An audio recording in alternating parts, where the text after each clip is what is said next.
নমস্কার দাদা, পুরো ঝাড়খণ্ডবাসীকে ঝুঁকে আমার প্রণাম। দাদা এ নিন, প্রথমে আপনার দুটো সুন্দর চাবি।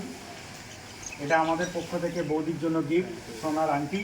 এটা আপনার গাড়ির কার কিট আছে, আর এই গাড়ির ডকুমেন্টস। এবং আরেকটা জিনিস বলে রাখি, আমাদের এই গাড়িটির সঙ্গে ওনার সঙ্গে যুক্ত হওয়া মানে একসঙ্গে ফ্যামিলি মেম্বারের মতো যুক্ত হয়ে থাকা। জয় মা তারা বলে ওনাকে এই সুন্দর চাবিটি হাতে তুলে দিলাম। আর সব থেকে বড়ো কথা যেটা বলার কথা, সেটা হচ্ছে গিয়ে সব কাস্টমার এরম হয় না। বিশেষ একটা কাস্টমার আমাদের কাছ থেকে এসে গাড়ি নিয়েছে, না দেখে গাড়ি বুক করেছিল। একটা ভিউয়ার্সকে খালি একটু উত্তর দিয়ে দেবেন যে গাড়ি যেরকমটা আপনি ক্যামেরায় দেখে বুক করেছিলেন, এক্সপেকটেশান সেরকম এসেই দেখতে পেয়েছেন কিনা? হ্যাঁ, নিশ্চয়ই যেরকম দেখেছিলাম ভিডিওতে সেরকমই পেয়েছি। অনেকদিন পর এসছেন দাদা, গাড়ি বুক করে রেখেছিল। এটাই আমাদের কামনা, এটাই আমাদের ভালোবাসা যে যেমনটা বলবো সেরকমটাই করব। জয় মা তারা বলে ওনাকে হস্তান্তর করলাম।